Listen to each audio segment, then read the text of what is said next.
não tem problema nenhum, Fábio. Eu vou falar agora de novo, tá? Com relação à prova. Tá bom? Boa noite a todos. Boa noite, professor. Vamos começar. Evelyn, daqui a pouco eu te dou. Boa noite. Tá bom? Tá bom. E então, olha, gente, eu primeiro vou dar alguns recados, né? Como eu já vinha falando, já dei alguns durante a gente ter. Assim, primeiro, hoje vocês precisam ver, você, como aluno, você sabe se você terá uma prova essa semana ou não. Porque é daquelas disciplinas síncronas, né? Então, tem, por exemplo, aluno que não tem, né? Porque não tem aula síncrona, né? Mas tem aluno que está na turma que pode ser que tenha, tá bom? Então, você precisa só se ambientar se você tem ou não a disciplina síncrona, tá? Agora, e ela é síncrona porque aquela que você recebe ao vivo, aquela aula lá de Londrina, sabe? Aquela que ela é gravada lá, tá? Oi, Paulo. Posso só finalizar e a gente fala um pouco? E aí, consegue entrar nessa aula, professor? O que acontece aí nesse... Vamos aguardar um pouquinho, Paulo? Eu já falo com você. Deixa eu só dar os recados aqui, tá bom? Aí, gente, o que acontece? Então, quem tem a disciplina síncrona, tá? Tem a prova essa semana, tá? Ela finaliza, se não me engano, é na sexta-feira que vocês têm para fazer essa prova. Tá lá no AVA, tudo direitinho. Mas o aluno sabe, porque ele está cursando a disciplina, né? Então, ele sabe que ele tem essa prova. A minha prova, as nossas provas, né, que é do professor, que toda semana está aqui interagindo com vocês, tá? Acontecerá semana que vem.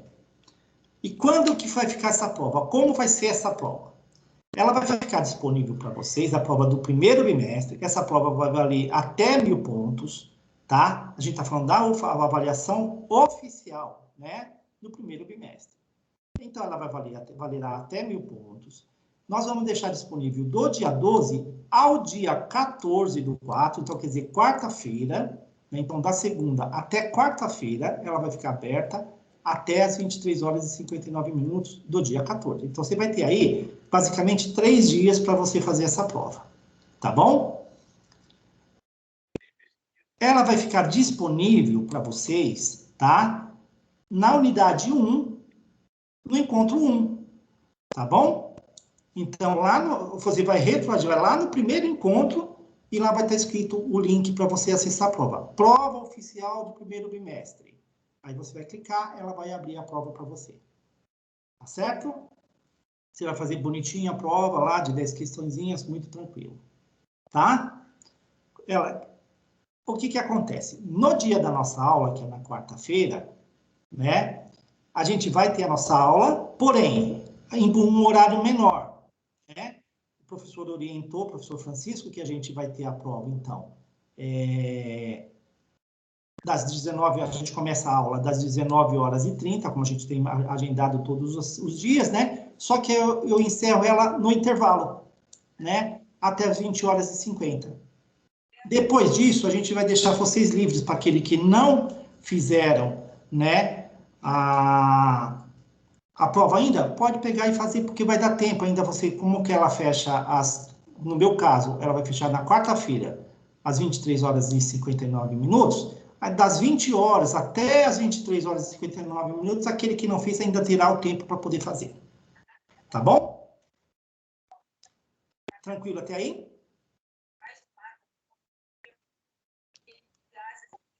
Ok, professor. Ok. Só a Evelyn pode falar? Evelyn, Fábio, já era isso que eu tinha passado, tá, Fábio? Então, professor, eu queria saber com o pessoal Ok. se além do grupo que o Francisco disponibiliza as informações, tem outro grupo do primeiro bimestre. Ah, entendi. Então, você está perguntando ao grupo, né? Isso. Tem alguém, pessoal, que tem algum administrador de algum grupo, que vocês se conversam, que a colega, pelo jeito, quer que inclua ela, né? Isso, professor. Tá. Tem, eu acho que faz assim, coloca seu telefone aqui no chat, ou aí o pessoal adiciona. Tá bom, então. Obrigada, gente. Paulo, pois não, querido? Voltando, professor, ninguém consegue acessar essa aula. Esse Francisco não tem tato nenhum para lidar com o público. O pessoal reclama que ele é ignorante com o povo. E a faculdade cobra muita coisa da gente, mas deveres que é bom ela não está dando. Não é culpa dos professores. É culpa desse aba, link que ninguém consegue entrar. Mas você entrou pelo link, não foi, Paulo? Nossa, entrei após muito sacrifício, alguém mandou sem querer porque conseguiu localizar. Entendi. Aliás, nem sei se estou na aula certa. Qual aula que você está procurando, Paulo? Tá complicado mesmo, professor. A situação tá complicada mesmo. Tá, Bruno. Paulo, que aula que você tem para fazer? Hoje é estudo do direito. A minha é fundamentos históricos e introdução ao estudo do direito, é essa? Veja só, 25 minutos para conseguir entrar nessa aula, todo mundo, não sou só eu não, a reclamação é geral, não é dos professores. Não, geral não, a minha tá super bem, o Francisco também me atendeu super bem, não tô com problema não. Eu também. Gente, ó, vamos fazer assim, ó, deixa eu falar uma coisa para vocês. Paulo, né, não quero ser indelicado nem nada, mas assim, são algumas coisas que eu não posso resolver para você, né? São coisas administrativas e que, assim, eu tento, talvez, de alguma forma, ver o que está acontecendo e tal, mas eu não posso deixar na aula, né, criar uma polêmica nesse sentido, tá, Paulo? Não é contrário, não, eu sei que você está sentindo, às vezes, no âmago, né, pô, ter que esperar 25 minutos para entrar, tal, mas eu não consigo te ajudar nesse momento, porque eu não sei se é o equipamento, se é o sistema, né, eu não tenho essa habilidade para conseguir te afirmar o que acontece, tá? Não, beleza, é que o AVA não está entrando. O AVA, a gente entra numa sala diferente. Por exemplo, hoje a gente está com 40 alunos, a gente em média 42, 44 alunos, então a minha sala inteirinha está aqui hoje, Paulo, tá? Então não posso questionar, e nem muito menos questionar o atendimento que você está recebendo, porque eu procuro te atender com o maior carinho, com a maior atenção, né? Como atendo a todos vocês, então, assim, eu não posso polemizar isso, tá bom?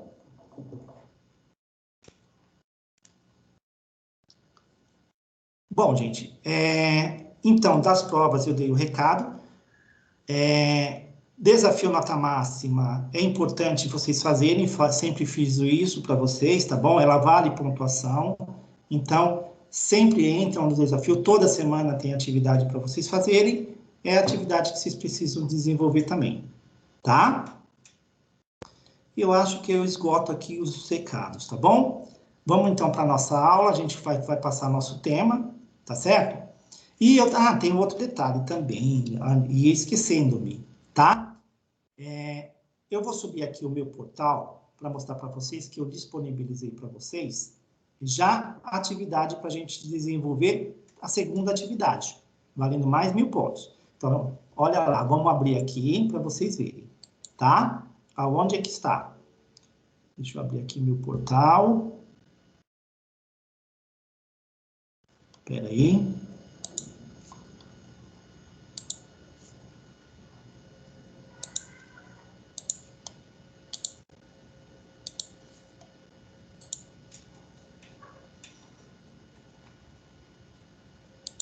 Já aparece para vocês? Já, professor. Sim. Ótimo. Sim. Bom, gente, ó, é como o portal de vocês, tá? O meu tá aqui. Por exemplo, vou pegar aqui minha disciplina, que a gente está colocando hoje para vocês. Se você abrir aqui, ó, que é o meu caso, eu vou abrir aqui. Ela vai abrir para mim o meu AVA, né, da onde estão minhas disciplinas. Eu disponibilizei, ó, por exemplo, quando eu falei de prova, nós vamos disponibilizar neste encontro aqui, ó, encontro 1. Você vai abrir aqui, ó, e vai aparecer aqui para você na aula, prova oficial de primeiro bimestre. Vai aparecer um negocinho desse aqui, ó. Só que vai estar escrito prova oficial de primeiro bimestre. Então, você vai vir aqui, vai clicar aqui e vai achar o link da sua prova, tá bom? Como, por exemplo, vai ser igualzinho, só que no encontro 1, olha o que eu coloquei aqui no encontro 2. Se eu pegar aqui no encontro 2, na unidade 2, no encontro 6, tá? Olha o que eu coloquei aqui para você no pós-aula. Uma atividade para ser realizada por mim, por vocês. Tá bom? O que você vai fazer? Como você falar lá no dia, na segunda-feira, para resolver minha prova, ou as dos outros professores, só vai clicar nela, né? No caso aqui vai estar Informes, né? Ó, vai aparecer aqui para você o quê? O link para você fazer o quê? Tá, ó, esse mesmo eu colei aqui, tá? Porque foi o que eu colei no e-mail para vocês que eu mandei também. Então, você vai clicar aqui no link, ó, e vai abrir o formulário. Só responder essa atividade. Tá bom? Deixa eu fechar aqui. Professor, Oi. desculpa, esta atividade devia ser entregue até hoje, certo? Não, até o dia 10. Hoje é dia 7. Até sábado. Repete aí que eu não entendi nada, professor, desculpa. Deixa eu abrir aqui de novo. Eu cheguei atrasada, fiquei um tempão esperando, perdemos aqui a conexão, então eu gostaria que o senhor rebobinasse a fita. Não, ó, eu deixei uma atividade, tá?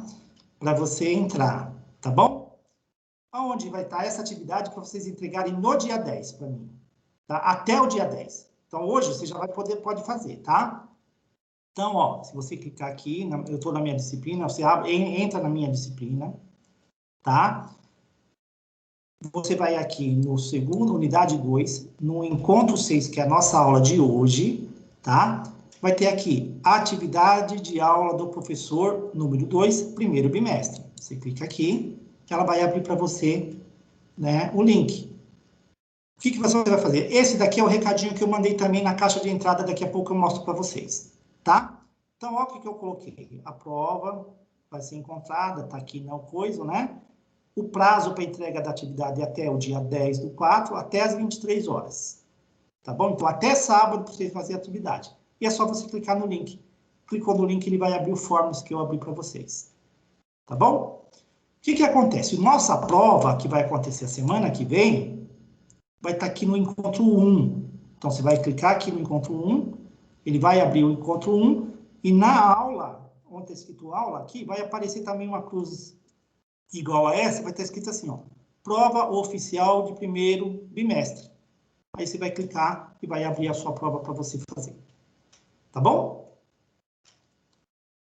Aqui em minhas mensagens, a gente faz umas trocas de mensagens, tá? Por exemplo, ó, eu mandei para vocês também, como eu sempre faço, aqui os avisos de prova, tá? Por exemplo, deixa eu abrir essa aqui para ver, que eu acho que é essa de vocês. Não, essa é de segunda-feira. Minha turma de segunda. Eu acho que é essa aqui, deixa eu ver. Não, não é essa daqui, que é pouquinho aluno. Então, se não é essa aqui. É essa aqui. Também não, essa é de amanhã. Será que eu não mandei para vocês? Só mandei lá? 66, 11. É. 11:66. Ah, ela repetiu aqui, tá vendo? Ó, as duas. Então, ainda falta subir a de vocês, que eu costumo mandar aqui também, tá? Logo vocês vão receber aí. Tá? Página, voltar lá.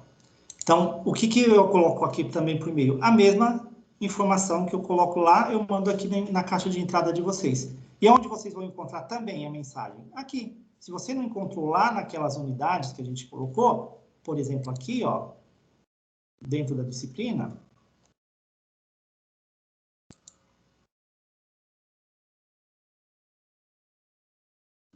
por exemplo, a prova vai estar aqui e a minha unidade vai estar aqui. Eu estou dando como exemplo porque tem essa atividade para vocês fazerem até o dia 10. Então, se você não conseguiu localizar aqui dentro das unidades, que ela está aqui, você pode vir aqui na caixa de entrada e vai ver lá, atividade, com o mesmo tema, atividade de aula do professor 2, primeiro bimestre. E lá eu coloco esse recadinho aqui, ó. Eu coloquei aqui, eu coloco esse recado lá para vocês também. Você nem precisa vir aqui, se o recado está lá, você vai só clicar aqui também e vai abrir. Tá bom? Seria isso que eu falei para vocês.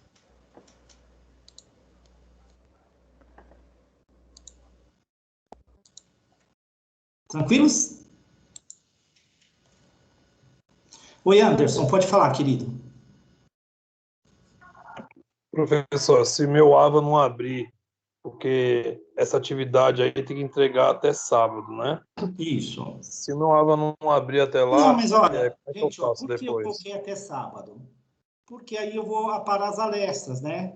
Quem teve problema com o AVA, confirmo com o Francisco, quem acabou de chegar. Então, tem todo um tratamento que a gente vai tratar depois individualmente cada um de vocês. O que eu preciso? É que ó, nós estamos aqui com os nossos 42 alunos. Todos que têm acesso, que conseguem fazer, faça até o dia 10. Sabe por quê? No domingo, com a hora que eu acordar de manhã, eu vou pegar, baixar essa lista de quem fez, vou ler a resposta. Aliás, eu já estou lendo. Já tem 2 alunos que já respondeu. Então, já vou lendo, já vou corrigindo, já vou pontuando. Tá certo? Então, quando vai chegar lá no domingo, se eu tiver 35 alunos que participou, é muito menos problema para a gente ter que resolver em uma semana que eu tenho que fechar as notas, porque eu já vou lançar a nota no domingo. Aquele que ficou lá ausente, professor, eu fiquei ausente porque não deu para mim fazer. Aí a gente vai resolver. Agora, você imagine se eu deixar para resolver 43 alunos, tudo na semana que vem e no mesmo tempo ter que corrigir as provas. Não vai dar conta. Então, por que eu coloquei essa semana até o dia 10? Para que a gente consiga resolver. Vocês me conhecem, é uma questão que eu coloco que você vai fazer você refletir sobre o tema, sobre o texto, e a gente vai desenvolver. Tá bom? Tudo bem. Obrigado, professor. Falou, querido. Então, vamos lá para a aula, gente? Sim. Só um minutinho, professor. Enquanto você estava falando, eu estava olhando lá na sua página, onde tem a sua matéria, lá nos meus, o e-mail, ele não está o nome do senhor, está o nome de uma outra pessoa. Ixi, sério? Uma Priscila, não é? É isso. Se eu quiser, eu printo, me dá o seu e-mail que eu mando para o senhor ver. Da outra vez que o senhor pôs o exercício, o e-mail estava certinho, estava do senhor. Tinha até aqueles 2 exercícios diferentes. Mas eu não chego a sair, mas não saiu da minha caixa de entrada ainda? Não, mas eu estou falando do nome que está divergente. Mas é o meu exercício? Tinha que ser o teu nome, tá o nome de uma outra pessoa. Mas dá o meu exercício? Não, não é o teu exercício, não tem nada do senhor, para você ter ideia. Ah, não, então eu não vou nem considerar essa mensagem dela. Pode ser, porque essa daí é a sua caixa de entrada. Pois é, só que nessa caixa de entrada tinha que ter o teu nome, porque eu estava olhando, da outra vez que o senhor mandou, eu consegui achar da mesma forma que eu fiz agora. Agora está o nome da Tássia. Tem Tássia, tem Giovana e nenhum tem o senhor. Não, mas o meu não saiu da minha caixa de entrada, ainda você não recebeu. Eu tô com os e-mails, não tem as informações anteriores do senhor. Ah, aqueles do meu passado não estão? Exatamente, eu acho que devido a eles mexerem no AVA, misturou foi tudo. Ixi, Maria, por isso que o meu ainda nem saiu da minha caixa de entrada a mensagem de vocês. Pois é, estamos aguardando. Não, tá, eu entendi agora o que você falou, quer dizer, tudo que eu mandei para vocês lá do passado apagou tudo. É. Vixe, Maria. Agora você pode continuar a sua aula, desculpa. Não, vamos lá, querida, vamos sim. Deixa eu subir aqui agora, então, o nosso slide de hoje. Ó, gente, a prova a gente vai estudar, então, até a aula de hoje, tá bom? O que vocês vão fazer? Leiam os slides bonitinho, tá? Que vocês não vão ruim, tá? Tem os textos, se vocês perceberam, o slide é o texto que eu coloco para vocês, tá? Se você quiser estudar pelo slide, dá uma lida no texto, que se você quiser pelo texto que gosta de ler corrido, também dá, tá bom? Então, vamos lá.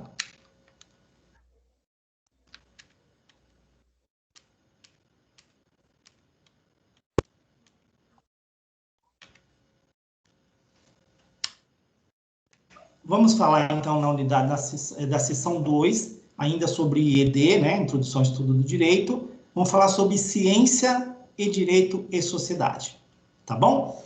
Na próxima aula, a gente vai falar de fontes do direito, mas a fonte do direito cai para a prova do segundo bimestre, tá bom?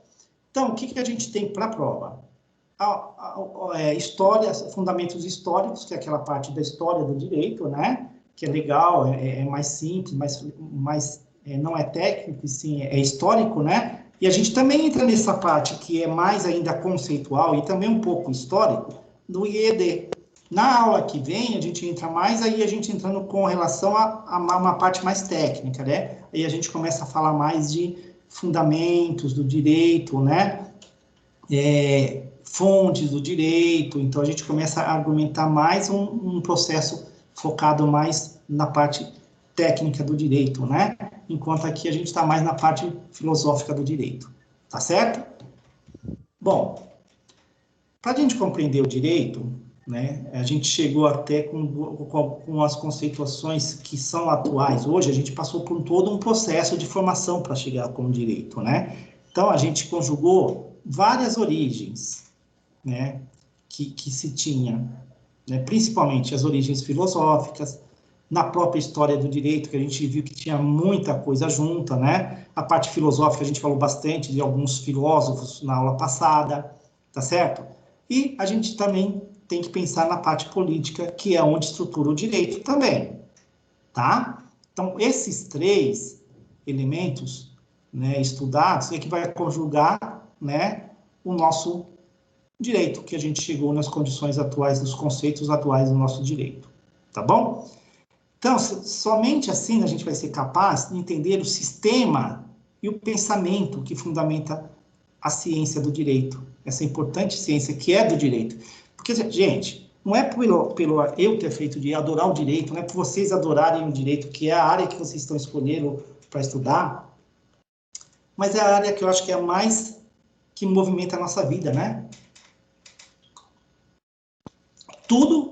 Em tudo, cada minuto da nossa vida, a gente respira direitos, né? A gente está arregimentado por direito, né? Então, essa ciência precisa ser estudada, né? E é para a gente poder entender como aplica-se o direito. E o operador do direito é esse que vai, no dia a dia, ser o operador, que vai aplicar o direito, tá? Então, o estudo contemporâneo, que é o atual do direito, ele impõe a você, estudante, a nós, porque você nunca vai deixar de ser estudante do direito. Tenho também esse recado para dar para vocês. Vocês serão estudantes do direito de hoje à sua vida daqui para frente, porque tem que continuar estudando. Você não vai poder parar de estudar direito, tá? Então, o direito contemporâneo, o direito atual, que chama, né, da atualidade, ele impõe a nós, né, uma nova abordagem, né, diante dessa complexidade que tem dos nossos novos desafios que se impõem a cada vez mais, impõem-se desafios novos, né, que são colocados para a gente. E podemos ainda estar prestes a ver esgotado o próprio modelo que já está proposto, porque também a sociedade mudou muito. Nós estamos mudando muito. O direito, ele evolui com a sociedade, porque o direito, a gente vive em sociedade e a gente cria regras, nós criamos normas.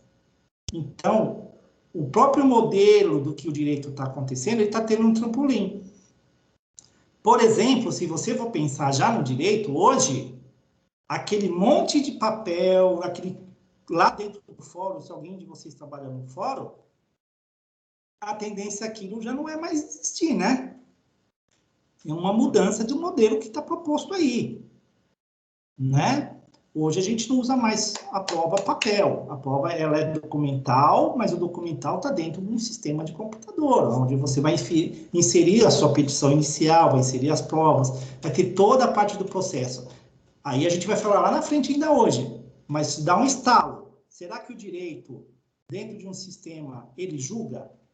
Porque se você alimentar ele e jogar o caso concreto, será que ele consegue dar uma decisão? Dar um direcionamento do direito? A gente precisa pensar, né? Como que vai ser? Então, será que se esgota esse modelo que tem hoje, nosso, do direito? Né? Então, precisamos entender já isso, né? Então, a gente precisa também se preparar para a evolução que o direito está acontecendo, não somente nas normas, na criação de novas leis, normas, né? E regras para o convívio em sociedade, mas também o modelo que temos do direito, como que ele também tem que se evoluir, para que lado ele tem que evoluir, tá? Então, a gente inicia os estudos expondo as principais ideias do jus filosófica, né? As ideias, os ideais, né, jus filosóficas, que são surgidos lá na Antiguidade Clássica, tá? Então, aí as filosofias, né, clássicas, antigas e modernas, tratam o problema do conhecimento a partir da relação entre subjetividade e objetividade, dentro dessa duas relação. Então, tanto lá na clássica, antigas e na moderna, tratavam a subjetividade e a objetividade, tá?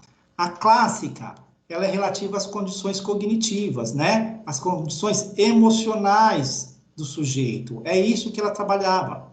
E as teorias antigas e modernas elaboram um conhecimento mais objetivo, né? Então, por meio de um processo lógico e racional. Aqui, nas mais modernas, da antiga para a mais moderna, ela pensa não numa regra, numa lógica racional, norma positivada, né? Então, enquanto que na teoria clássica, ela era mais o desenvolvimento do sujeito, as emoções é mais focada para essa forma de avaliar o direito, ela é mais subjetiva, tá? Então, o pensamento contemporâneo, que é o nosso, é que aparece com o conceito de intersubjetividade, né? Que é um direito mais natural, tá certo? Por isso que ele é intersubjetividade, é um direito natural, tá? Então, essa diferenciação é importante para identificar que os dois polos do direito, né, são importantes para a gente analisar, tá? E aí, o direito natural nos remete à antiguidade. Tem alguém querendo... Alguém tentou falar, gente? Fui eu, Marcos. Marcão. Antes da gente avançar, né? Eu só fiquei um pouco confuso, então, porque o senhor falou bastante, mas não ficou bem claro para mim quais são os dois polos do direito da subjetividade aí. O subjetividade é o direito da clássico, né? Que é um direito mais cognitivo, mais emocional, né? E o outro polo é o direito antigo, moderno, né? Então, quando você tem esses dois polos, um está tratando a subjetividade, que é a clássica, né? E o objetividade, que é o antigo e o moderno, né? O contemporâneo, ele trabalha o né? Subjetividade, que ele é um direito natural também, tá? Mas voltado para um direito do homem, tá certo? E aí lá na frente você vai entender que é o direito humano, né? Dos direitos humanos, depois pós-guerras, né? Aquela situação toda, tá? Anderson, você está querendo falar alguma coisa, querido? Não. Então, só abaixa a mãozinha, por favor. Desculpa aqui, eu não tinha prestado atenção, desculpa. Não, sossegado. Marcos, consegui te explicar? Ficou um pouco melhor. Eu coloquei aqui, né, para poder prestar atenção nos próximos assuntos, para ver se fica mais claro, senão no final da aula eu tiro essa dúvida. Eu coloquei o subjetivo clássico de um lado e o objetivo moderno de outro. Seria isso mesmo? Isso. E a gente tem também, pensando que um pouco de intersubjetividade entre os dois, né, é o contemporâneo. O contemporâneo seria um meio termo, ele pega um pouco de cada. Na realidade, é o atual, né? Que a gente pensa mais no direito humano, né? Entendi. Agora eu entendi melhor, porque entrou o terceiro, eu fiquei meio confuso, mas agora eu entendi.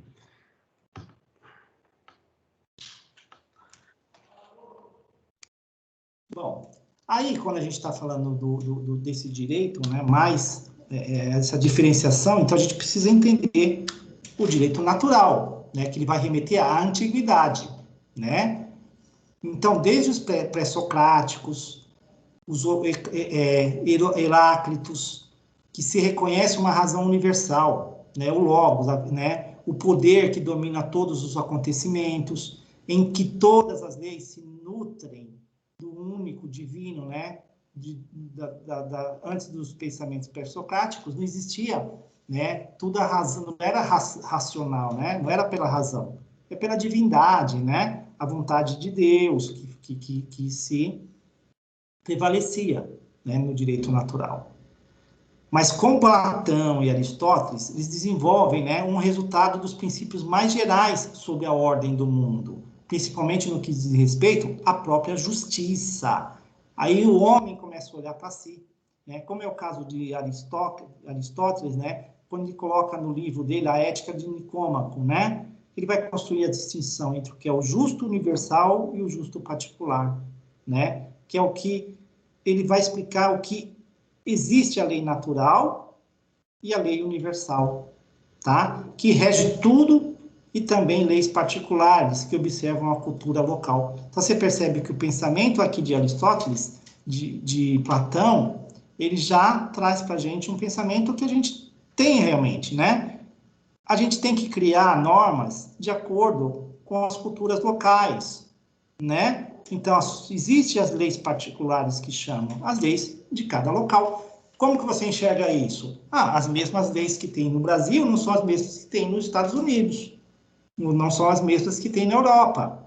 E as universais? Por exemplo, ao que contém o direito mundial, né? Global. Que ele engloba. Realmente, a gente não... Por exemplo, os crimes de guerra. É universal. Não é local. Tá? E ainda o direito natural, né? Que é do homem, o direito da dignidade da pessoa humana, por exemplo, é o direito natural. Tá? Então, por exemplo, se você pegar no direito romano, os costumes foram cedendo lugar a um direito jurisprudencial. Então, perde-se um pouco dos costumes, que é um direito natural, e ele passa para um direito mais jurisprudencial, né? Com atividade de juízes, de pretores, que é aqueles que atuavam nas funções de oficiais. Então, você percebe, há uma mudança de rumo aqui do direito. Ele passa a ser dos costumes, como vinha sendo sempre, e passa a ter alguma atividade já sendo julgada por normas criadas que a sociedade começa a colocar, e é julgado por isso. Tá? Então, aos poucos, houve a criação do jus civile, né? Que é privados, né? Que é privativo dos romanos. Tá? Posteriormente, com o crescimento do império, ligação com outras culturas, surge o jus gentio, né? Mas o imperador também cria as normas, ele que dita as regras, que se infringiu as regras, as normas, ela sai dos costumes, né? Quem julga também era determinado. Tá? Então, você percebe que o direito passa a uma evolução de acordo com a evolução do homem. O homem enxerga-se para si. O olhar para si. Enquanto você estava aqui na razão, fora da razão, né? Que é socrático, no divino, tá? Você atribuía tudo à vontade divina. Né? Aqui você já tem um olhar mais racional, onde você olha mais para o ser humano, olha mais para ele como ser vivo, né? Como homem. E aí começa a criar as regras para viver em sociedade, para que ele convive, né? E tem o seu convívio, né? Dentro de regras que criam aquelas, cada um com a cultura. Porque quando você percebe que há outras culturas envolvidas, né? São regras diferentes que você pode invadir e infringir normas e regras culturais, né? Que são impostas pelaquela sociedade, que são as regras particulares. E você acaba infringindo. É aquela história que quando você sai de um país, nosso aqui do Brasil, e vai para um outro país, a primeira coisa que você toma cuidado é como que se portar lá, não é? Senão você pode estar cometendo um crime.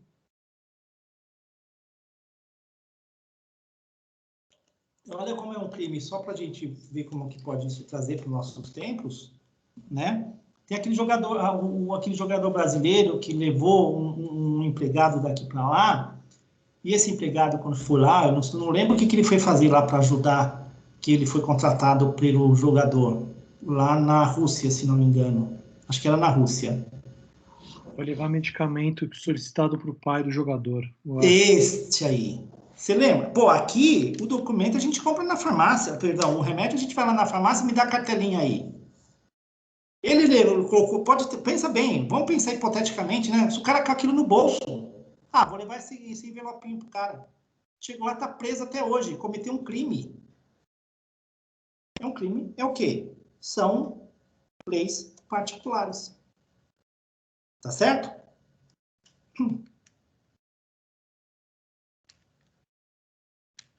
Bom, gente, Aí, deixa eu ver aqui, que eu sempre fico de olho se alguém tá... Bom, aí, ó, com o desenvolver das sociedades e o caminho para o direito medieval, essa lei natural fica ligada diretamente ao divino e ao catolicismo, tá? Por que o catolicismo, gente? Se a gente for pegar, lá na Idade Medieval, a religião era católica, né? Tanto é que o bispo governava junto com o rei, né? Tanto é que o rei se aconselhava com o bispo. Você viu o poder da igreja, né? Que ela detinha, tá? Mas era a igreja católica, tá? Então, a sociedade se desenvolveu com essas leis naturais, ligadas diretamente ao divino e ao catolicismo, que era a forma que a igreja tinha se ela conseguia se manter no poder, tá? O direito na Idade Média, tá? É ainda costumeiro, que era ligado aos costumes, era de caráter local, né? O direito era ligado ao costume daquele local, né? Contraditoriamente, o direito que se regulamentava as relações sociais naquele período era, como nós dissemos, o natural, né? Que era o quê? O direito ligado ao divino e à religião, tá? A igreja. Contudo, o direito que regulamentava a relação dos indivíduos com a igreja e com o clero entre si era posto, era o quê? Positivado, por meio de normas gerais e abstratas. Este último denominava-se o quê? Direito canônico. Que até hoje você estuda o direito canônico, né, gente? Tem ainda essa influência do direito canônico. Aonde que se rege o direito canônico, pessoal? Onde se aplica o direito canônico no mundo? É uma lei da Igreja Católica, professor? Que era... Por isso que era católica, era a igreja que comandava, então o direito era feito por ela, mas ele é vigente, esse direito ainda. E aonde que a gente encontra atuando esse direito? Vaticano? No Vaticano. No Vaticano. O Vaticano é um estado, né? Dentro de Roma. Isso. Aí, tá? quando vai se tratar de um divórcio que a pessoa quiser casar na igreja, professor, aí tem que mandar um documento para lá e é uma quantidade por mês que eles tratam, não é isso? É isso, é o direito canônico. Eu lembro dessa aula. Olha que interessante. Você sabe que tanto é que o Vaticano é regido pelo direito canônico, para você entender como que pode isso, quando o Papa sai lá do Vaticano, que ele vai para outro país, por exemplo, quando ele chega aqui no Brasil, o porquê estende um tapete vermelho para ele? Vocês sabem? Dário, pode falar. Que ele é reconhecido como uma autoridade. Como uma autoridade. Dário. Ô, professor, me tira uma dúvida. E onde a Sharia é aplicada, também não seria direito canônico? Aonde? Onde é aplicada ainda a lei da Sharia, Irã, Arábia Saudita. Eles seguem o Alcorão, não é isso? Também. Mas, assim, é que o direito canônico é da Igreja Católica. Tá? E o Papa, quando o Paulo falou, ele é como autoridade, mas ele sabe, Paulo, só para melhorar, para o pessoal entender, é que ele é reconhecido, ele é recebido aqui como chefe de Estado. Não como um chefe religioso. Também as duas funções, claro. Porque aqui nós temos os católicos, nós temos os evangélicos, né? Cada um tem sua autoridade. Tanto é que a gente é um país laico, né? Mas ele encontra recebido aqui como um chefe de Estado, porque é regido como um Estado dentro lá de Roma, tá? Na cidade de Roma, lá dentro tem o Vaticano, e dentro do Vaticano é o direito canônico que é regido. Pois não, Paulo? Nessa época em que a igreja dominava o mundo, praticamente, os crimes que eram cometidos, quem absolvia era Deus. E eles colocavam a pessoa que foi incriminada dentro de um balde ou de um poço com água. Se ela aguentasse ficar 10 minutos ali dentro, é porque Deus a perdoou. Então, ela era liberada nessa época.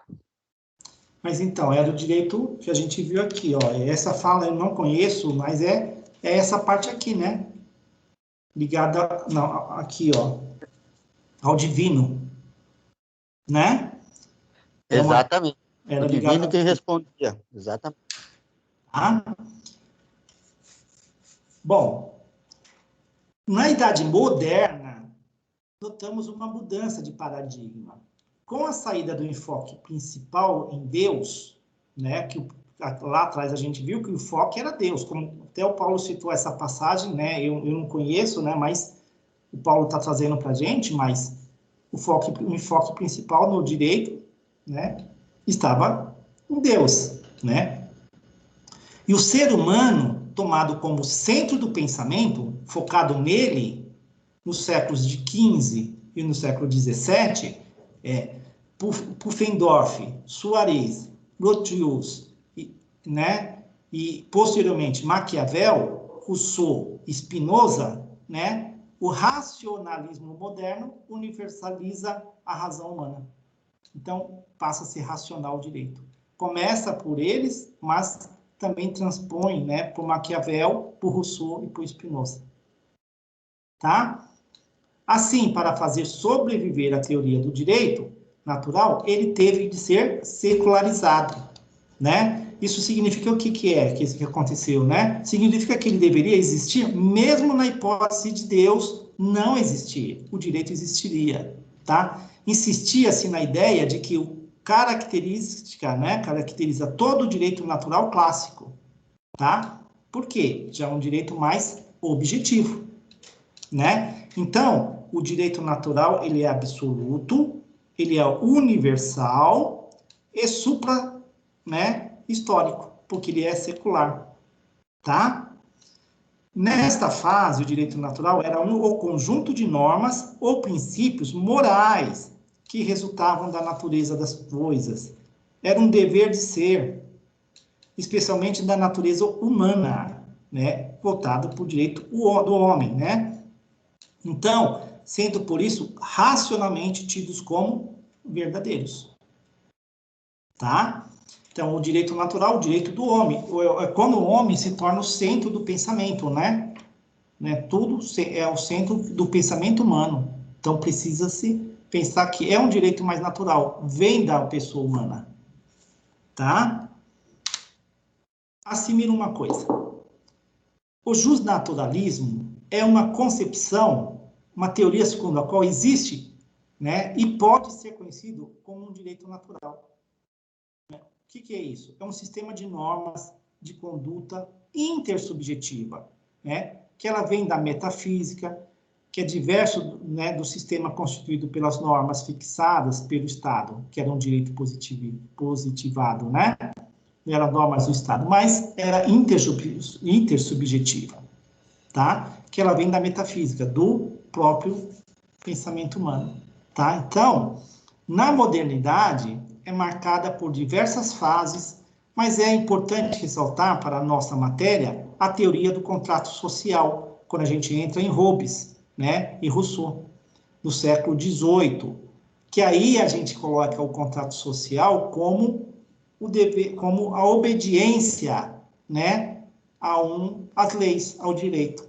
A lei é soberana, né? Então, esses filósofos fazem parte da escola do racionalismo, em que a razão humana é a fonte do direito natural, tá? Então, por que é contratual?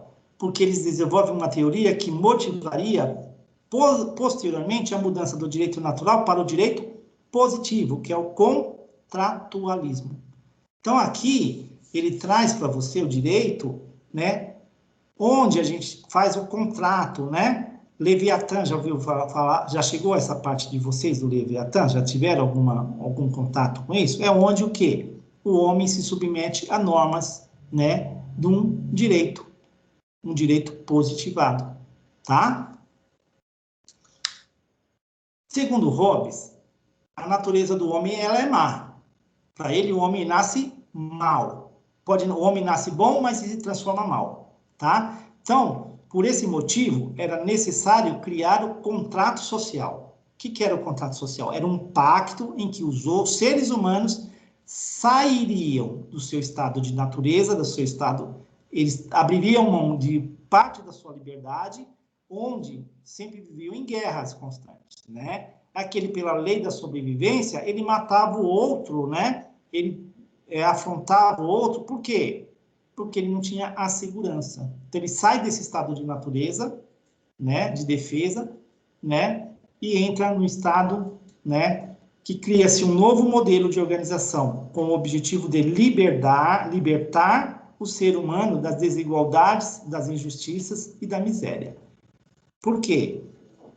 Porque ele passa, então, a viver sobre um pacto que a gente tem hoje, o nosso pacto, não tem? O nosso contrato social, é a nossa Constituição, tá? Então, o Estado, movido pelo seu governo e o corpo político, é que, por meio das leis, proporciona a justiça e promove a estabilidade da sociedade. Por quê? Ele vai tirar a natureza de liberdade, né? Fazer, por exemplo, fazer justiça com as próprias mãos.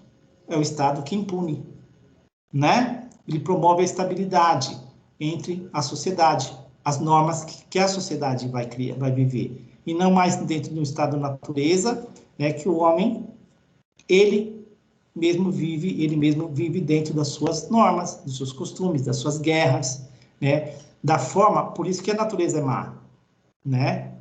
Para seu instinto de sobrevivência, né, ele acaba fazendo com que a gente viveria num estado de balbúrdia, vamos colocar assim, né? Mas era a vida que eles sobreviviam. Conforme começou a se criar sociedades, começou a se criar o direito, tá? Para Hobbes, né, as leis da natureza são as ordens morais, né, estabelecidas entre os homens e que foram positivadas a fim de garantir o direito dos indivíduos, promovendo a ordem pública. Por quê? A gente vive numa sociedade.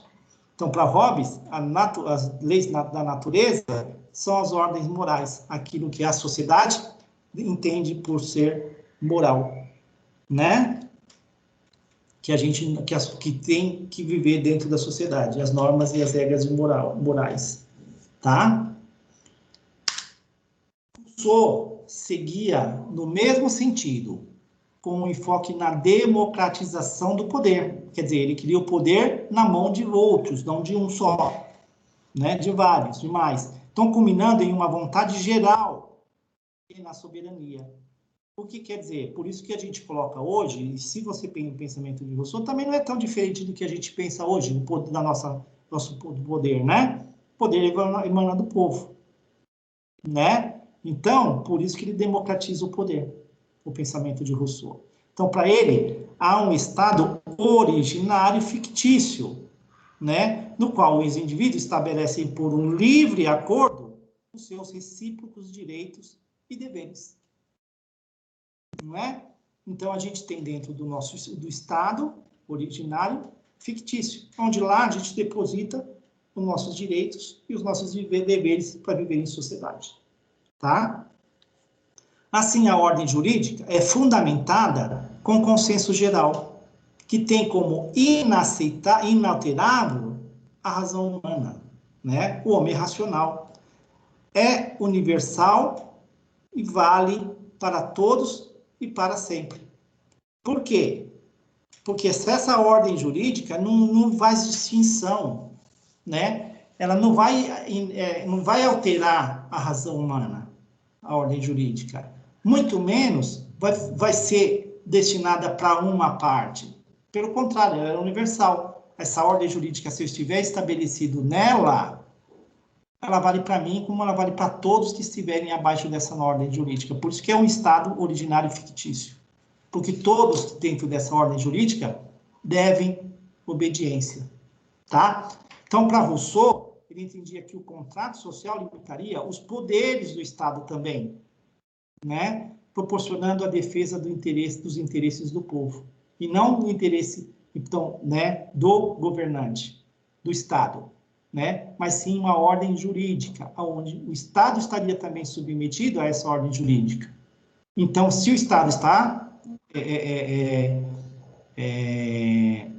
como que fala?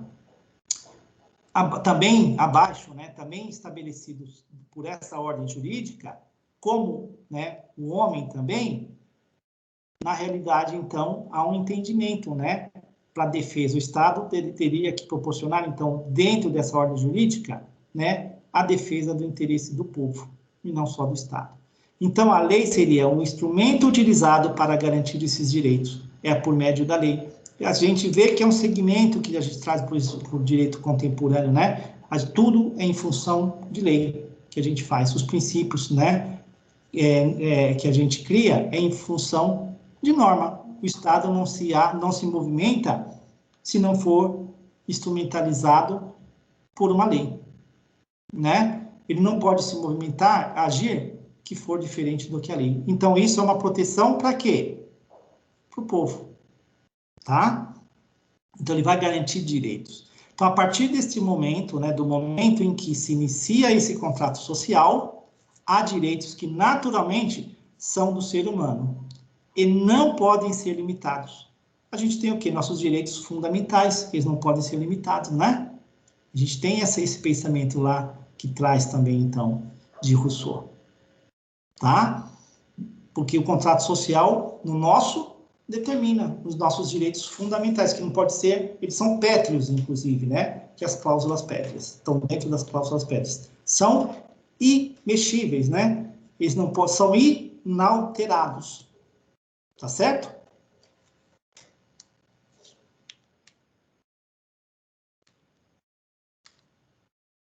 Essas ideias são criadas e utilizadas para justificar a queda do absolutismo, né, por meio das revoluções liberais.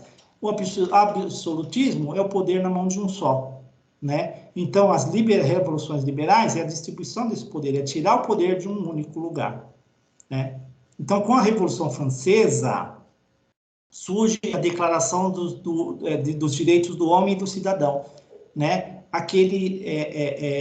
Princípios que traz, né, da Revolução Francesa, né, liberdade, igualdade e fraternidade, está dentro desse processo de revolucionário, né, na Revolução Francesa, que traz, então, a Declaração dos Direitos do Homem e do Cidadão. Ele vai definir os direitos individuais e coletivos, né, do homem, baseada no quê? Nos princípios da liberdade, da igualdade e da fraternidade.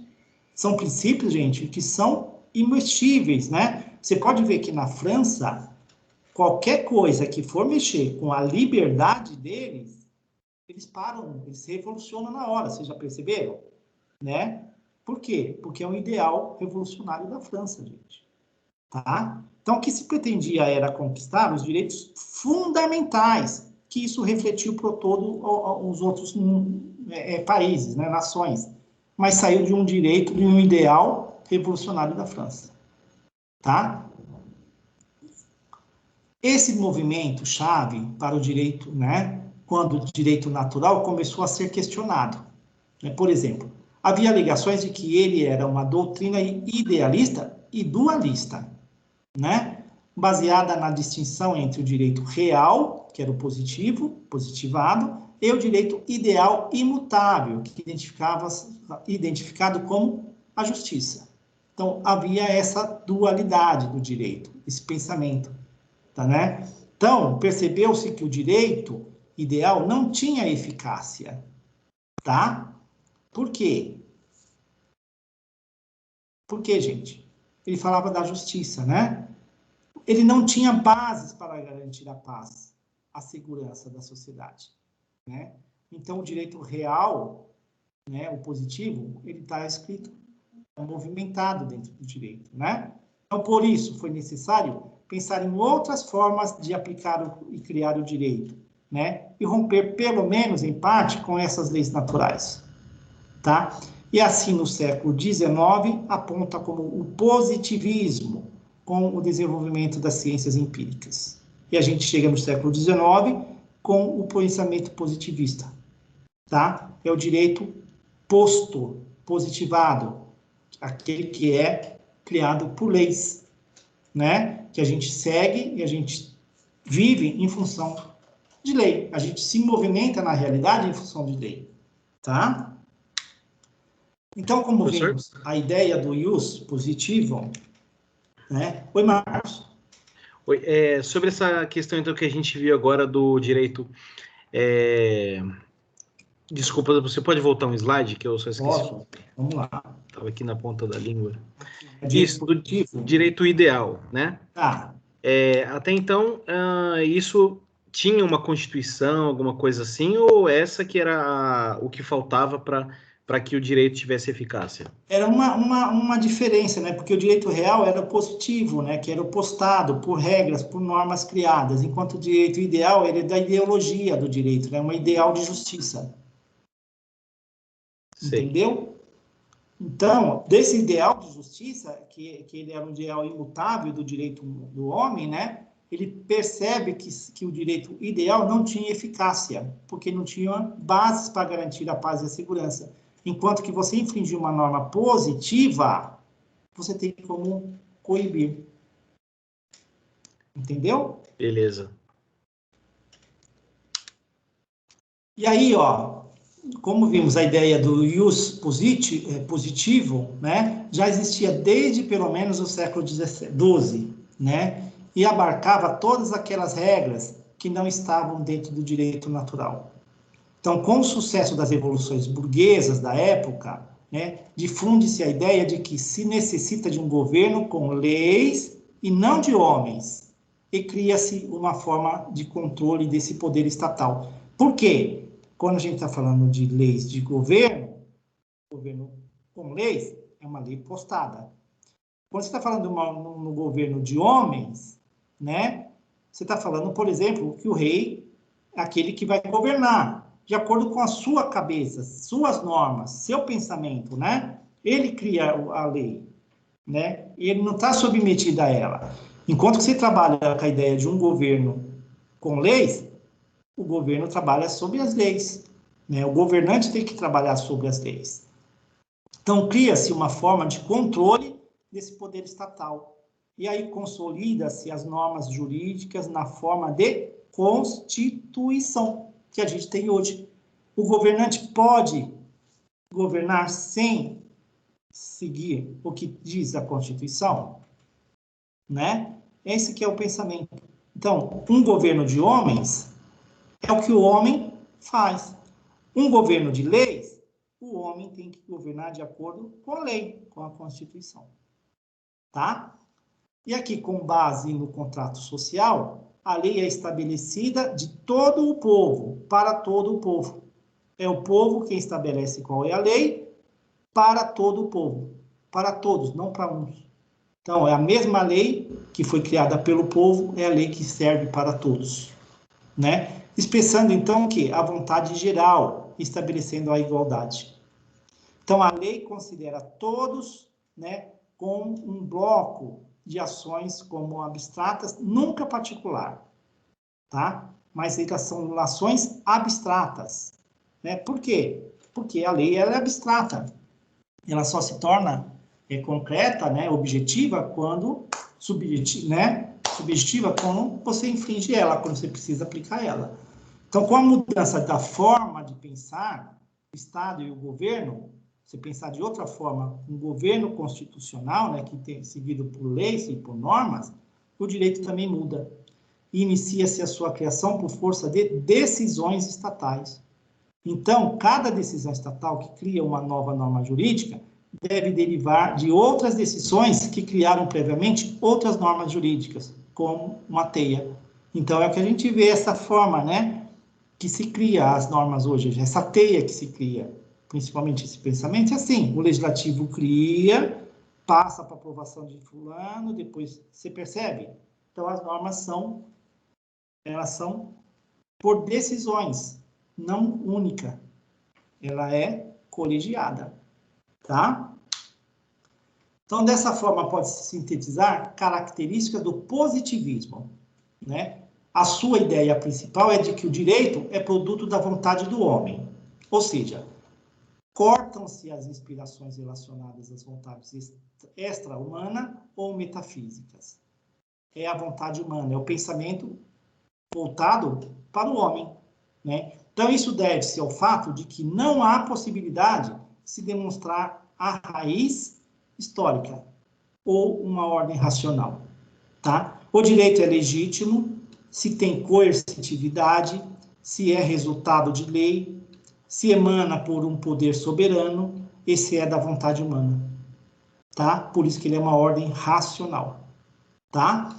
O direito pertence ao mundo dos fatos, portanto, não se deve fazer juízo de valor, e sim juízo dos fatos, né? Há que se obedecer à lei e não haver processo criativo do direito, cabendo ao legislador a criação. Então, é aqui, ó. Se a gente está falando que o direito pertence ao mundo dos fatos, então não é um juízo de valores que você vai julgar. Você tem que julgar de acordo com a lei. Então, você tem que obedecer à lei. Então, não pode haver um processo criativo do direito cabendo ao legislador a sua criação, né? Então, cabe-se o quê? Ao mundo dos fatos. Para aquele fato, eu crio uma lei. E não um juízo de valor, tá? Então, o direito articula-se nas regras jurídicas, nos atos administrativos, nas sentenças de uma determinada época, sendo determinado pelo próprio tempo. Percebe que se você, então, tem que buscar um amparo, né? Quando você fala que vai julgar em sentenças de uma determinada época, porque você vai analisar o fato de acordo com a época, por isso que é o mundo dos fatos, né? Não um juízo de valores, tá? Então, podemos identificar semelhanças entre características do direito que temos hoje.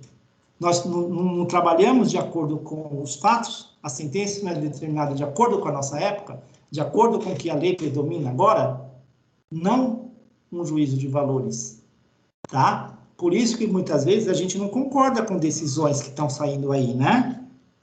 Às vezes você discorda de decisões que saem, que a gente ouve sair aí. Aí você fala assim, poxa, mas por quê? Mas como que está no direito, o fato mesmo, né?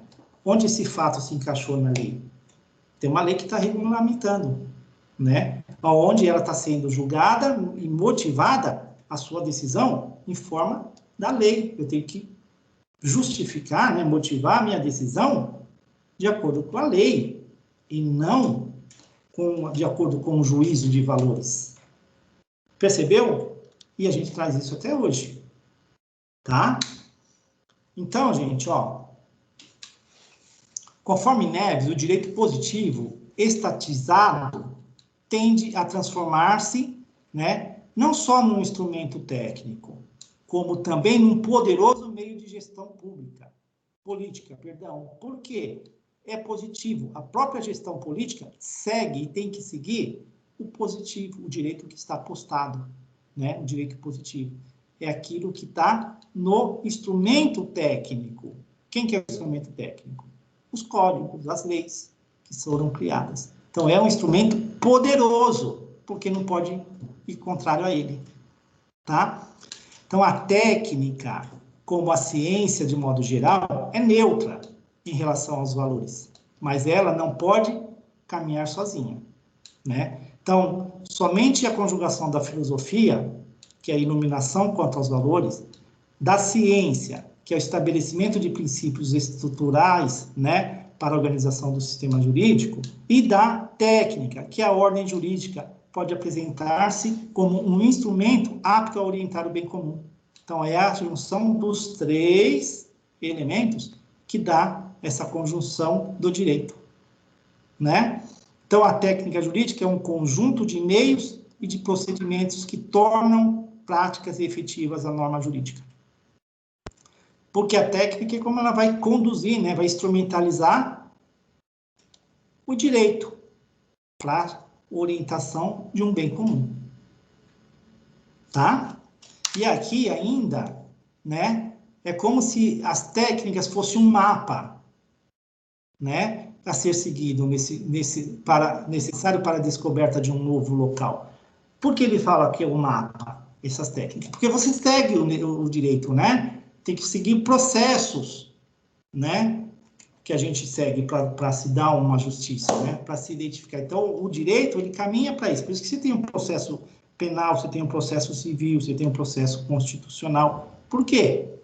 Porque é uma forma de você instrumentalizar o direito, tá? É a forma que você vai trazer o direito que ele é objetivo para o fato. Você vai instrumentalizar para poder aplicar o direito, né? Então, para que o direito seja aplicável na vida real, necessita desse conjunto de princípios que disciplinam a sua elaboração, a interpretação e a aplicação corretas do direito. A elaboração refere-se à conduta do legislador, daquele que faz a lei. Tá certo? Por quê? É ele que elabora. É a conduta com que ele elabora a lei é que faz, né, que vai dizer, é a conduta desse legislador é que faz a lei. Tá? Então, ó, o procedimento prévio para que a lei se reflita à vontade da sociedade. Por quê? Na interpretação, tá? A técnica é usada para todos os destinatários da lei, para análise do direito escrito e a sua ligação com os princípios da teoria. A interpretação é aplicada aí, né? Porque você vai destinar... Espera só um pouquinho, gente. Então, tem alguém que está desesperado aqui.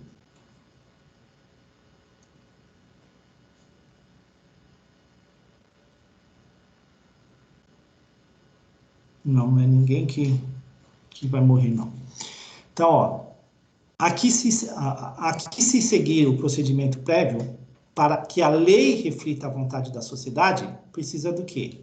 A interpretação. E a interpretação ela é uma técnica usada para todos os destinatários da lei, né? Para quem é destinatário da lei? A todos. Lembra? Do povo para o povo, tá? Então, para análise do direito escrito, é a sua ligação com os princípios teóricos. Então, a interpretação vai fazer esse exercício, né? Então, é a aplicação ou judicial, é até, o que é aplicação, então? Se você tem, né, a interpretação, se tem a aplicação.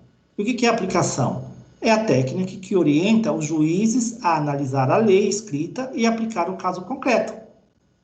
Então, ele tem a interpretação, que é a interpretação da lei, e a aplicação, né, da lei, que vai analisar e aplicar no caso concreto. Tá certo? Entenderam essa parte, gente? Sim. Sim? Perfeito. Professor. Oi. Quer aproveitar que está terminando essa unidade para, sei lá, ver o intervalo aí? Não sei se o pessoal está querendo ou você vai emendar. Já deu isso aí, cara? Eu tô passando aqui, meu. Tá dando 9 já. Eita, nós. Vocês querem tomar um café, uma aguinha, gente? Vocês querem direto? O que vocês querem?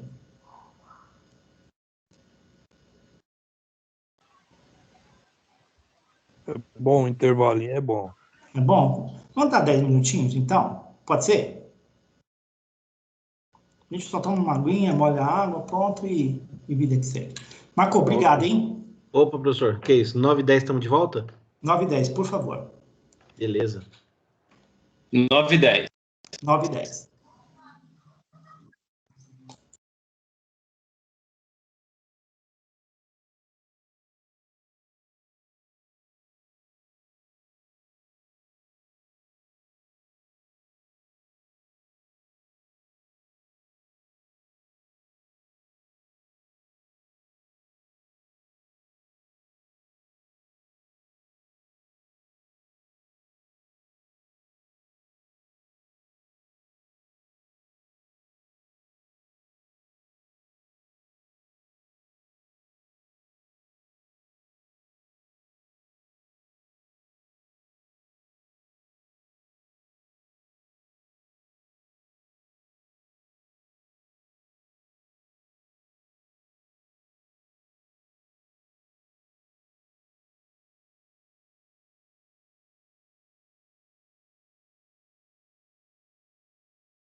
E aí, pessoal, tudo bom?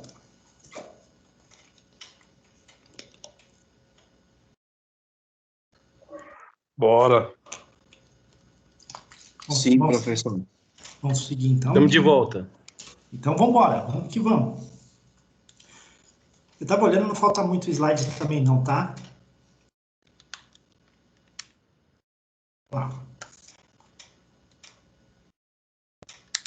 Bom, aí assim, ó. Em geral, dentro do positivismo, a lei caracteriza-se pela sua regularidade e generalidade, tá? São características técnicas para que possa ser aplicada para todas as pessoas. Por isso que ela é regular e por isso que ela é genérica, tá? É a generalidade dela, tá? É geral. Por isso que ela tem a lei geral, né? A todos, tá certo? Isso quer dizer que a abstração tem de estar presente em todas as situações para que a sua aplicação seja factível, né? Então, a lei, ela visa as situações jurídicas e previamente definidas, né? Porque a lei é isso que faz, não é? Prevenir, né? O que é da forma que é regulamentada. Como, por exemplo, casamento. Por exemplo, incumprimento de contrato. O que é o incumprimento de contrato? Eu não cumpri o contrato. Está previsto. A lei já ela é, né? Ela já está, é uma abstração. Já existe lá o que acontece se não cumprir o contrato. Tá certo? Prática de ato ilícito. Por que o ato é ilícito? Porque a lei ela é abstrata, ela já diz o que é lícito e o que é ilícito. Se eu afronto a regra, se eu cometo algum ato ilícito que está, a abstração já está dizendo. Quem fizer isso, esse ato ilícito, vai pagar uma pena. Então, por isso que ela é abstrata, não está dizendo, então, todos, por isso que ela é generalidade, né, dela. Todos que incumprirem com o contrato, está lá na abstração, a lei está dizendo o que acontece, né? Então, ela é aplicada a todos aqueles que caem no seu âmbito, né? Não podendo ser discriminatória. Então, o que é? Indiscriminadamente, quem cometer um ato ilícito, a lei vai atingi-lo, né? Quem incumprir com um contrato, a lei vai, enfim, atingir. Não está falando quem? É aquele, por isso que ela é abstrata, ela é genérica, né? É generalidade da lei, tá? Ou seja, o positivismo trouxe a ideia de que o direito é neutro, é abstrato, é formal, porque tem uma forma, né? Aplicado a todos que estejam naquela mesma situação previamente determinada, como se fosse a aplicação de uma fórmula matemática e nada mais do que uma ciência, tá? Atualmente, chega-se a pensar na possibilidade de automatizar a justiça. Lembra que eu falei lá na frente, que foi no primeiro slide? Olha o que ele traz, o autor. Que atualmente a gente pode chegar a pensar na possibilidade de automatizar a justiça. Ou seja, de um computador aplicar o direito, para que não haja mais erros ou ponderações e que para o processo judiciais sejam cada vez mais transparentes. Então, por isso que eu coloquei na cabeça de vocês, que a minha primeira fala lá no slide, era justamente isso. Automatizar um direito, colocar ele lá no computador, onde ele iria avaliar e iria decidir, né, o processo judicial, né, porque não haveria erros, né, por exemplo, né, das decisões. O computador, o programa, ele não consegue mudar, né, ele é daquela forma. Mas será que ele atinge, né, o que a sociedade precisa? Será que ele conseguiria atingir, como é uma sociedade tão eclética que a gente é? Reflete sobre isso, para a gente pensar. Será que, então, eu automatizar o direito, né, eu vou diminuir erros? No processo, a gente já tem uma parte automatizada, né? Onde você coloca a petição, onde você junta as provas, então você vai arquivando isso. as provas estão lá no processo, né? Os prazos, por exemplo, do direito, né? Então tá aí, tá? Precisamos pensar essa transparência cada vez mais do direito. É aquela mudança que a gente falou, né? Lá, o direito está em transformação, né? Chegou o modelo antigo, né? O modelo que se usa, ele chegar no seu ápice, né? No seu ápice não, no seu final, né? O ápice começar a ter um processo desse, mais voltado para um computador, porque é o direito pelo computador, né? Só que aí a gente começa a pensar, a refletir sobre isso. Olha lá, as experiências históricas nos ensinam que nem o direito natural, nem o direito positivo, jurídico, clássico, tiveram sucesso. Isso porque, por exemplo, no século XX, os horrores do nazismo e do Holocausto, inconstitucionalizados pelo Estado e pelo direito técnico, causaram muitos danos. Por que isso? Porque a lei, né, ela dava aquela margem para ele poder, para o nazismo imperar. Por isso, no pós-guerra, Segunda Guerra, foi necessário retomar alguns conceitos do direito natural, né? Todos aqui estão no primeiro e segundo semestre. Alguém já assistiu aquele filme? Procura na internet, é um filme muito antigo, chama-se O Tribunal de Nuremberg, ou O Julgamento de Nuremberg, tá? Que é o julgamento dos generais do nazismo, tá? De Hitler. Vocês vão ver que uma das defesas deles, que ele fala, que seguia sob o manto da lei, né? Assistam para vocês verem. Professor, oi. Esse filme é aquele que todo mundo lá disse isso, que estava seguindo a lei, que estava seguindo ordens, e que só um dos generais fala que... Bom, não vou falar, né? Mas que só um tem uma opinião diferente. Isso, é esse aí. Ah, tá, não, eu já vi também. Não entendia nada que faz muito tempo, mas hoje em dia, né, pelo estudo, a gente vai entendendo... Mas você vai entendendo melhor. Vou te falar, aconteceu a mesma coisa quando eu estudei o direito. Eu assisti, aliás, não entendia nada que estava acontecendo. Hoje, se você assistir de novo, você fala, agora eu consigo entender o que está acontecendo. Fala para mim de novo o nome, professor, porque eu não lembrava, eu nunca mais vi esse filme, mas eu vou agora... Olha, é assim, eu não sei se é o tribunal, o filme chama-se Tribunal de Nuremberg, ou se é o Julgamento de Nuremberg. Nuremberg, esse é o nome. Porque Nuremberg é a cidade onde aconteceu, que foi feito o julgamento, tá? Beleza. Bom, eu vou procurar no Google Nuremberg aqui e vai aparecer alguma coisa. Eu já assisti esse filme também, só que eu vou assistir novamente porque eu vou ter outro pensamento, outra visão. Exatamente. É esse que é naquela história, porque agora a gente começa a fazer entender e fala assim, pô, é porque Hitler criava a lei para ele se proteger também, né, do que ele estava fazendo. Encontrei, professor, é Julgamento de Nuremberg. Julgamento de Nuremberg. Obrigado, Lu. Nada. Vocês assistam para vocês verem. Vocês falam, pô, cara, os caras estão querendo se proteger, mas é o direito positivado, né? Por isso, e aí pensou-se no pós-guerra em voltar a alguns conceitos do direito natural, né? Então, é o que conhecemos hoje por direitos humanos e a positivação dos direitos naturais, tá? Como aponta Coelho, né? O direito é produto da história, é constituído por ideais, né? Formas de pensamentos com que se aprisiona o real e dissimula, tá? Esse é o pensamento do Coelho com relação ao direito. Então, com o passar da história e com a entrada na modernidade, a concepção do mundo, que antes era teológica, né? Era voltada, né, para o pensamento que era lá na antiguidade em Deus, né? Como unidivino, né? Também se modificou. O mundo passou a ser visto por uma concepção mais jurídica. Atualmente, essas teorias do direito são plurais. Não há só uma dicotomia natural e positivista, né? Positivo. Pode-se dizer que há um neopositivismo, um novo positivismo. Não é nem mais o positivismo e nem o natural. Se você pensar no neopositivismo, é o funcionalismo em outras formas de renovação do direito.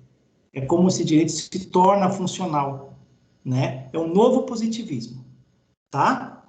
voltado para o homem, né? Então, o direito é, sobretudo, valor e não existiria se não fosse o homem ser espiritual, racional e livre. Tá? Você percebe como ele volta um pensamento para um direito natural. Então, no domínio da ciência social, no qual o direito está incluído, constata-se que o ser humano faz parte do objeto observado. É o homem que faz parte desse objeto, né? É parte desse objeto observado. Ou seja, qual é esse objeto? O homem é observado da forma que constitui a sociedade. Então, ele olha para a sociedade, o objeto, né? Ele faz parte da sociedade, porque o objeto de estudo é a sociedade. E se eu não olhar para o homem, para o ser humano, como eu consigo estudar e olhar para a sociedade, que é o objeto a ser observado para o direito? Entenderam? Então, no novo de pensamento, no neopositivismo, eu olho para a sociedade, porque eu vou criar as normas para a sociedade, que é o objeto a ser observado no direito. Mas espera aí. Mas quem compõe a sociedade não é um ser humano? Então, também preciso constatar que esse ser humano faz parte desse objeto e deve ser observado. Tá? Então, a partir disso, é evidente que o seu resultado será predisposto em atitudes e pontos de vista, devido a essa participação na realidade. Né? Porque você vai olhar para o ser humano. Tá? Então, é a tendência de considerar os fenômenos sociais por meio dos óculos da nossa cultura. É o olhar pela nossa cultura. Né? Então, você vai considerar os fenômenos sociais de acordo com a cultura. Tá? Então, dessa forma, constitua-se ideologia como toda expressão de uma provável verdade, porém recebida com suspeita em face da possível deformação dessa verdade. Ela pode ser deturbada, essa verdade, né? Por isso que é esse cuidado. Então, pela influência do ser pensante, o homem, né? Que pode deturbar essa verdade, não é isso? E ainda das relações que envolvem aquele que faz o direito. Então, aquele que faz o direito é o legislador, né? Também pode mudar, né? Então, preciso esse cuidado. A ideologia, ela briga porque a verdade, ela pode ser deformada, porque eu tenho um olhar de quem vai criar, fazer o direito, eu tenho um olhar daquele que pensa o direito, de acordo com as relações. Tá certo? Então, ó, há uma íntima relação entre ideologia e ciência jurídica. Porque a ciência jurídica é o pensamento tecnológico, né? Que busca apresentar o direito como um todo coerente, como uma unidade, como um sistema, para não haver contradições internas. Né? O objetivo principal da ciência jurídica, né, é o de que, com a análise dos fatos, chega-se a uma decisão para se pôr fim ao litígio. Olha que interessante. A ciência jurídica é a análise dos fatos, enquanto que o pensamento que você coloca aqui do direito, né, como um todo coerente, né? Então, a ciência jurídica, ela é um pensamento tecnológico, porque a ideia dela é analisar os fatos para colocar fim a um litígio. E em casos mais complexos, é necessário que os juristas vejam outros núcleos significativos para além dos fatos.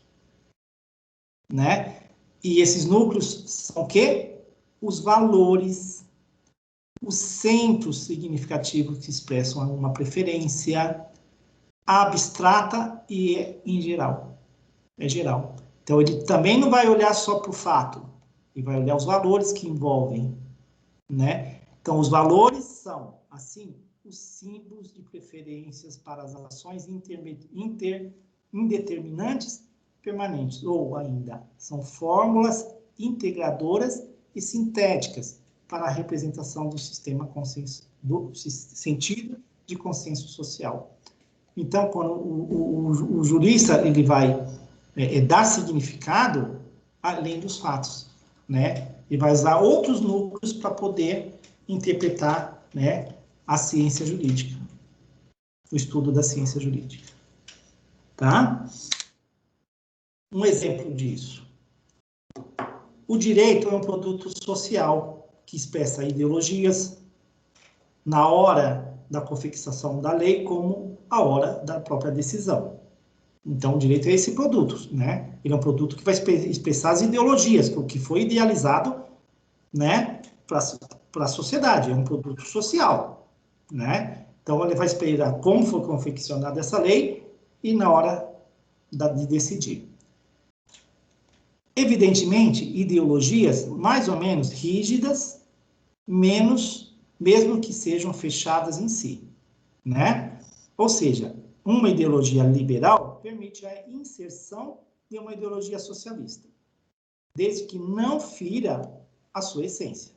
Ela permite ser um tanto quanto socialista, certo? Pode-se ter direitos trabalhistas, mesmo em países como os Estados Unidos, por exemplo. Tá? É diferente do nosso, que tem muita lei trabalhista, que favorece o trabalhador, enquanto que dos Estados Unidos é poucas leis trabalhistas, mas tem espaço para lá, essa ideologia social, né? Outro caso, por exemplo, podem ser mais fechados, em uma cultura ocidental de base, por exemplo, cristã. Conteúdos normativos que desrespeitem a dignidade humana serão excluídos ou não aceitos pela sociedade. Tá? São ideologias. Tá certo? Em suma, né? A diferenciação entre direito natural e direito positivo, vemos que já concebemos o direito como um produto do ser humano. Por quê? A gente viu que o foco é voltado no pensamento do ser humano, né? É voltado para o homem, não mais, né, para como a gente entendia, que era o direito natural, tá? Então, dessa razão, e por esse motivo, não há direito neutro, né? Ele é produto da vontade humana, da política, de jogos de poder, mas ele não mais vem da natureza ou do divino. Porque o direito é constituído, gente, por o homem. E se é quem que constitui o direito, é usado da vontade humana, né? A vontade política, a vontade de jogos de poder, né? Que cria as normas, os reis, os direitos, né? Não vai mais da natureza e nem do divino. Então, podemos concordar que o direito deveria ser comprometido com os valores da sociedade, com o bem social, em busca dessa paz social, né?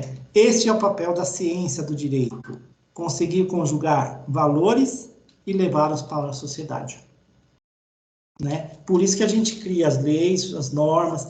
Olha, a nossa Constituição, a gente coloca como uma das constituições mais bonitas do mundo, né? Porque ela é uma Constituição cidadã.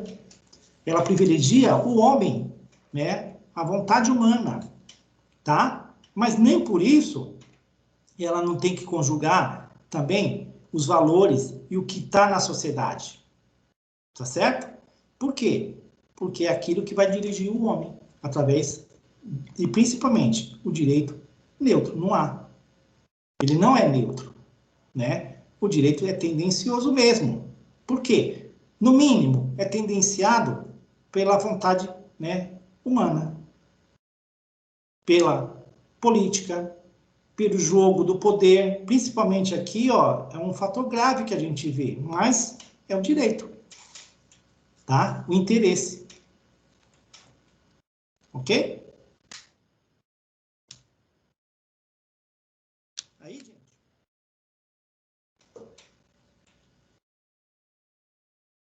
Pessoal. Ok, professor, muito obrigado. Professor, parece que o áudio falhou um pouquinho só, mas depois que o senhor estava agradecendo aí, começou a falhar, viu? O senhor falou alguma coisa? Não, mas o resto foi tranquilo, gente? Foi sim, é só depois que o senhor falou ok, começou a falhar. Nossa, não falei não, só falei, agradeci, falei, e aí, gente, tudo bem?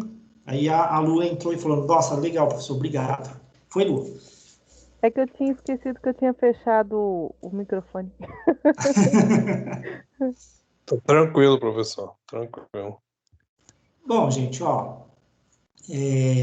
tranquilidade para a prova, né? Quem já fez prova sabe que é tranquilo. O primeiro que está chegando, o pessoal do primeiro semestre aí, coração leve, tá? Pode vir tranquilo para a prova, pode esperar, tá?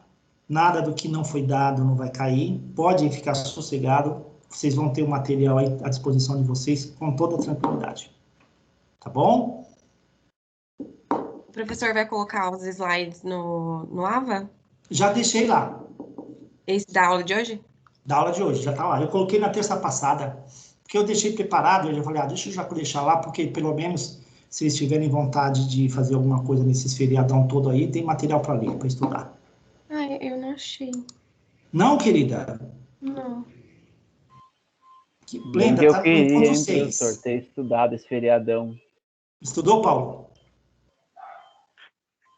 Eu estudei bastante, mas eu queria dizer o seguinte, professor, que, voltando à Igreja Católica, até da monarquia no Brasil, a Igreja mandava muito. Há Sim, poucos anos que ela passou. Aqui, você fala aqui no Brasil? Aqui no Brasil, há pouco tempo que ela deixou de mandar. Na grande verdade, a colonização por os portugueses, Paulo, foi feita pelos jesuítas, pela Igreja. Exatamente. É por isso que o Papa tinha tamanho e poder, né? É. Tanto é que nas cruzadas, Paulo... Tanto é que nas cruzadas, Paulo, chamavam-se as Companhias de Jesus, né? Vinham nas colonizações, nas grandes navegações que vinham para a colonização, vinha junto as Companhias de Jesus, que chamava, que era justamente para divulgação da Igreja Católica, né? Com relação à doutrinação, né? Para os nativos e para aqueles que vinham para colonizar, né? Tanto é que os jesuítas colonizaram por muito tempo, né? A educação, por exemplo, aqui no país, se você for, era feita pelos jesuítas, né? Isso tudo, se voltar um pouco lá atrás, né, que era o direito canônico, né, que também já tinha a ruptura, porque a gente estava falando nessa época já de um direito positivado também já, né? Nos outros países, né? Foi quando houve o rompimento da igreja, né? Que a igreja houve a ruptura dela, aonde entrou o Lutero, né, que dividiu a igreja. Tá? Chegou a ter, por exemplo, 2 papas. Professor, o filme Nome da Rosa também conta muito a história do poder do papado, não é? Conta também, principalmente como que era o poder na época. Exato. Ó, se não me engano, é no Nome da Rosa que passa aquela história do veneno nos livros, né? Exatamente, onde uma moça ia lá mexer e deixava o veneno. Isso, porque Legal, quem lia tinha o hábito de molhar a língua. Aí morria envenenado, porque eles não queriam que saíam do que estava escrito lá. Exato. Bom, gente, chegamos aí mais um final de aula, tá? Agradeço aí vocês aí pela compreensão, pela paciência aí, espero ter contribuído com vocês aí. Professor, eu achei sim, tá? Desculpa, é que ele tá em formato de texto, né? É que eu achei que ia ser outro... Tem um slide também, aí você acha na aula.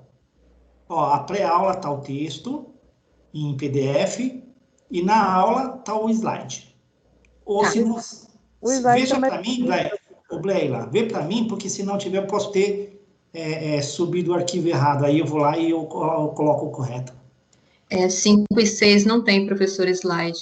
Eu acho que tá só o texto mesmo, mas é o mesmo conteúdo, pelo que eu olhei aqui. Não pode ser, gente. Aqui no meu tá aparecendo. Vamos olhar isso. Espera aí. Slide, encontro 5 e 6 não aparece, professor. Não tá aparecendo? Então deixa eu ver aqui que eu preciso colocar, tá? Espera aí. Deixa eu olhar aqui. Obrigado por vocês terem avisado. Eu já pensei. Nem no 5, nem no 6? Encontro 5 e 6, não. Tá. Bom, vamos ver aqui. Encontro 6. Então, vou na aula, está escrito assim, ó, Ciência do Direito e Sociedade, que é o que a gente está fazendo. Na hora que eu clico, aparece um link. A hora que você clica no link, baixou o PDF. Não baixa aqui no cantinho. Eu vou subir aqui o meu... Porque pode estar aparecendo só para mim. Ah, ó, tá errado. Tá aparecendo o texto 2 vezes, então. Isso, tá na pré-aula e na aula. Eu vou corrigir, tá bom? Eu vou subir o slide. Daqui a pouquinho eu já subo isso para vocês. Tá bom. Tá? Obrigada. Entendi. Obrigado a você, querida. Poxa, muito legal você ter avisado. Nas outras tá certo? Sim, só 5 e 6 que não. Então, peraí que eu já vou resolver isso. Deixa eu só fazer um negócio antes. Espera só aí que eu vou parar de gravar. Porque senão eu esqueço, aí eu fecho isso daqui e não sobe a aula, tá? Aí, parar de gravar.